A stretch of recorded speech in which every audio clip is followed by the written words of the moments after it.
हाँ दोस्तों, अगला स्टेप आपको जो हमने बताया था कि वर्ग का जो फॉर्म है उसको हमको एक्सप्लेन करना है। वर्ग के फॉर्म की बात किए थे लास्ट अभी जो कुछ मिनट पहले, तो उसमें दिया गया था वर्ग को 5 फॉर्म के रूप में जो है व्यक्त किया गया है। पहला फॉर्म उसका जो है V1 है। V1 को हम कहते हैं present form of the verb. Present form मतलब केवल V1 का ही जो होता है प्रेजेंट टेंस में ही होता है, अदर किसी भी टेंस में नहीं होता है। दूसरा जो है इसको हम बोलते हैं first form of the verb. First form या बेस फॉर्म या प्रेजेंट फॉर्म, इसको किसी भी रूप में आप इसको जान सकते हैं। और इसको एक और नाम दे सकते हैं plural form of the verb. कहने का मतलब यह जो V1 होता है, V1 आपका फॉर्म है, केवल आपके बहुवचन के सब्जेक्ट के साथ यूज किया जाएगा। अब इसका देखिए प्रयोग कहाँ होता है। प्रयोग जो है इसका होता है प्रेजेंट इंडेफिनिट टेंस में। प्रेजेंट इंडेफिनिट मतलब वर्तमान अनिश्चित काल में। इसका स्ट्रक्चर जो बनेगा आपका subject plus V1 plus other verb. इस स्ट्रक्चर के बेस पे जो है हम एक ट्रांसलेशन करते हैं। हिंदी में एक सेंटेंस लिखा गया है कि गीत गाते हो। अब यहाँ सब्जेक्ट जो आपका है यू, यह आपका बहुवचन में है और बहुवचन हमने आपको पहले ही इससे पहले बताया था कि सब्जेक्ट आपका अगर प्लूरल है तो वर्ब भी आपकी प्लूरल होगी। तो इसका ट्रांसलेशन देखिए हो जाएगा यू सिंग द सॉन्ग। आपका इंग्लिश में इसको हम इस तरीके से ट्रांसलेट करेंगे। दूसरा एग्जांपल है हम खाना खाते हैं, वी ईट द फूड। आपका हो जाएगा। अब जो है दूसरा जो है नेक्स्ट जो आपका फॉर्म है V2 है। V2 को हम कहते हैं second form of the verb. और इसका अदर जो नेम इसको दिया गया है वह singular, no singular, no plural. कहने का मतलब सिंगुलर और प्लूरल के लिए अलग अलग जो है इस फॉर्म का प्रयोग नहीं किया जाता है। अर्थात आपका यदि सब्जेक्ट एक वचन का है तब भी इस फॉर्म को यूज करेंगे, बहुवचन का है तब भी इस फॉर्म को हम यूज करेंगे।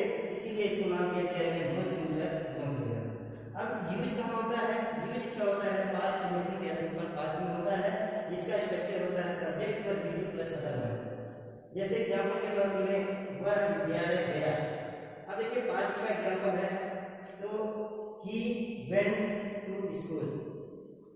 ये जो है आपका एग्जांपल होगा।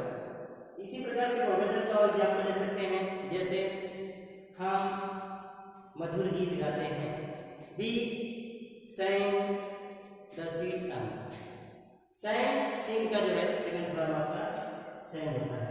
अब नेक्स्ट जो है V3 हम देखते हैं। V3 क्या होता है? V3 में जो है आपका इसको हम कहते हैं third form of the verb.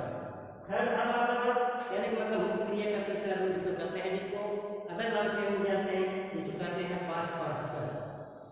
Past participle.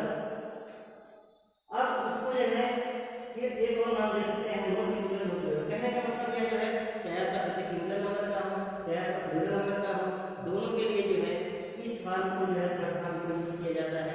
कोई अलग से सिंगुलर के लिए नहीं है आपका फॉर्म कोई है न जो है आपका प्लूरल के लिए, इसलिए जो कंबाइंड में दोनों के लिए यूज किया जाता है थर्ड फॉर्म। अब देखिए यूज कहाँ होता है, इसको जो थोड़ा सा एक्सप्लेन करते हैं। पहला जो इसका प्रयोग होता है प्रेजेंट परफेक्ट में होता है। प्रेजेंट परफेक्ट वर्तमान पूर्ण काल में। अब इसको एक और नाम दे सकते हैं, थोड़ा सा इसको हम लिखना बोलते, इसको कहते हैं finished action. Finished action. Finished action को नाम दिया जाता है कि इस जो है फॉर्म के अंतर्गत जो भी कार्य किया जाता है वह आपका पूरी तरह से समाप्त हो चुका होता है।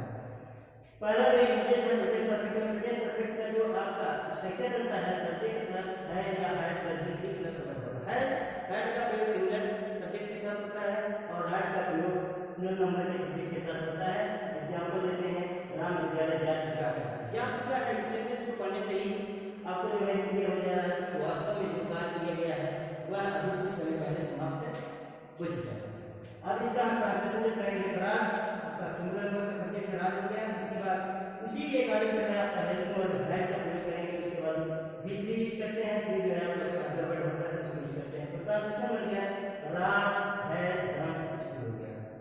नेक्स्ट जो है आपका आता है पास्ट परफेक्ट। इसका दूसरा प्रयोग कहाँ होता है? पास्ट परफेक्ट में। पास्ट परफेक्ट का स्ट्रक्चर जो होता है subject plus had plus V3 plus other. यहाँ देखिए जो हेड और यूज की जाती है वह हैड है, जो सिंगुलर और प्लूरल दोनों के लिए कंबाइंड यूज किया जाता है।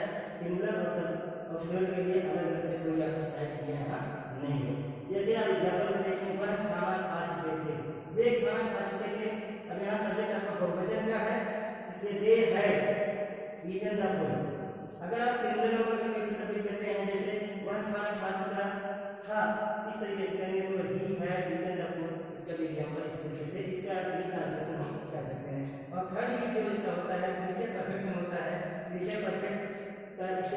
प्लस सब्जेक्ट प्लस ही या सेल प्लस है प्लस बी प्लस है।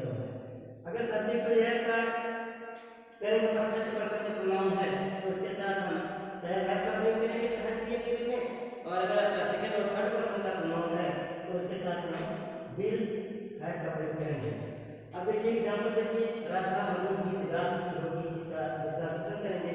राधा विल है सॉन्ग, आपका ये स्वीट सॉन्ग है। Radha will have sang